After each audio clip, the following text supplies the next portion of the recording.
კიდევ კარგი არ გადამაჩრჩინა ალბათ ოფალმა ეს ბავშვი ეკლესიაში დადიოდა სტიქაროსანი იყო. პოლიციელის მხრიდან ფსიქოლოგიურმა და ფიზიკურმა ზეწოლამ 15 წლის მოზარდი თვითმკვლელობამდე მიიყვანა. თვითმკვლელობა არასრულწლოვანმა საკუთარ სახლში სცადა.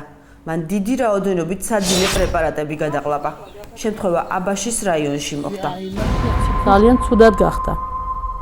და გამოვიძახეთ უცებ საზრაფო, იმან უცებ ნახეთ რომ ჯიბეში ორი ისედო დიმედროლი. და არეული იყო რაღაც უაზროებს ლაპარაკობდა. ირაკლი ღარიბაშვილის სისტემაში ახლად დანიშნული თანამშრომელი მოზარდს თანაკლასელების დასმენას და ახლონაცნობებისთვის ნარკოტიკების ჩადებას აიძულებდა. არასრულწლოვანმა მომხდარი ფაქტი დედასთან ერთად საკუთარ დას მოუყვა.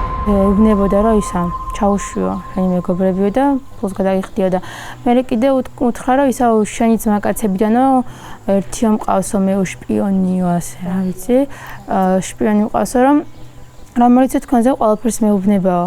ინცო იმაშებაო, იმასო ჩაუდებო რაღაცა ისაო და იჩალიჩეო და მე შენო მე მითხარიო და ფულ გაშოვი რა აწამალი იყო და რა ეს არის ახლა პლანი იყო თუ რა იყო მაგია მართლა.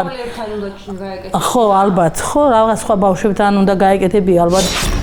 მოზარდმა პოლიციის თანამშრომლის ირაკლი კუპრავას დავალება ძლიერი ზეწოლის მიუხედავად მაინც არ შეასრულა. ოჯახის წევრებთან ამბის გახმაურების შემდეგ კი პოლიციელმა კუპრავამ მოზარდზე უკვე ფიზიკურად იძალადა და ეს ფაქტი არასრულწლოვნის დედის თვალწინ მოხდა. მოზარდმა თავის მოკვლას სწორედ ამის შემდეგ გადაწყვიტა. შენ ვინ ხარო ბიჭო? 5 წელია ჩემი ბიძაშვილი ციხეში ჩავარბეო და შენო ცოცხლად უნდა ჩაგმარხო. ამას გაგიკეთებო და თან ხელს უთყავდა რაღაც. ეს ბავშვი უკვე ისე იყო, ეს ტუჩები გალურჯებული ხო და ამ ყვილში ამ ბავშვი თავს იცავდა რაღაცა და ესე ხმა ვერ ამოვი, რატო ვერ ამოვიღე? ხმა არ ვიცი, ხლა იქით-აქეთ ისა ეკაჩებოდნენ და მაშინ იყო რომ ჩაადღა ამ იმაში ესე.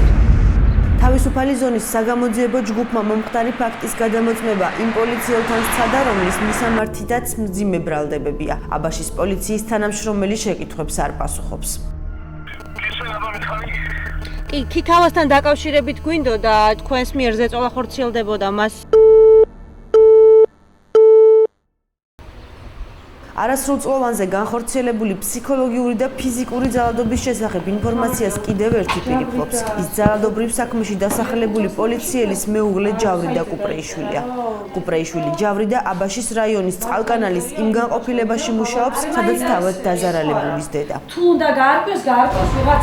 ანუ თქვენი ქმარი ქალბატონი დატოვეთ ოთახი ძალიან გთხოვთ, დატოვეთ ოთახი. არა, უბრალოდ მაინტერესებს. არა, მე მომისმინეთ ახლა. თქვენ თუ გაინტერესებთ, მეც გეუბნებით. მათ უბრალოდ ვერ ეხარ.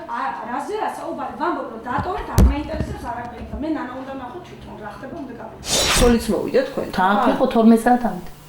ნუ არაფერი არ თქვათ. ხო. 15 წლის მოზარდის თვითმკვლელობის მცდელობის შესახებ ამბავი აბაშისა და ქუთაისის რაიონულ საავადმყოფოებშიც იციან. ის ძლიერი ინტოქსიკაციით პირველად სწორედ აბაშის რაიონის საავადმყოფოში მიიყვანეს.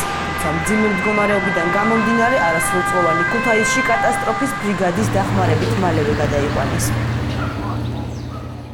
მაინც ჩვენს პირობებში მასეთ ამომწყობს ვერ ვიტოვებთ დედი, იმიტომ რომ მე შეიძლება კუნჩხვები და რაღაცა წავიდეს, ესეთი რაღაცები უწერია მას მე გართულება, რომ მარტო იმ დღეს კი არა, შეიძლება მეორე დღეს კიდევ უარესი სიტუაცია შეიქმნას და ჩვენ მაშინვე გამოვიძახეთ კატასტროფა. ავადმყოფი მოყვანილია კატასტროფის ბრიგადის მიერ აბაშის საავადმყოფოდან ამნეზიით. პაციენტი დეზორიენტირებულია, არაადეკვატური, აქვს ჰალუცინაციები, მედიკამენტოზური ინტოქსიკაცია.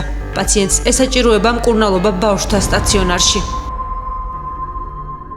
არასრულწლოვანზე განხორციელებული ფსიქოლოგიური და ფიზიკური ძალადობის შესახებ ამბავი მარტვილის რაიონში მსახურმა სასულიერო პირებმაც იციან. დაზარალებული მოზარდი სტიქაროსანია და ის ახლა სწორედ იქ იმყოფება, სადაც მისი მოძღვარია.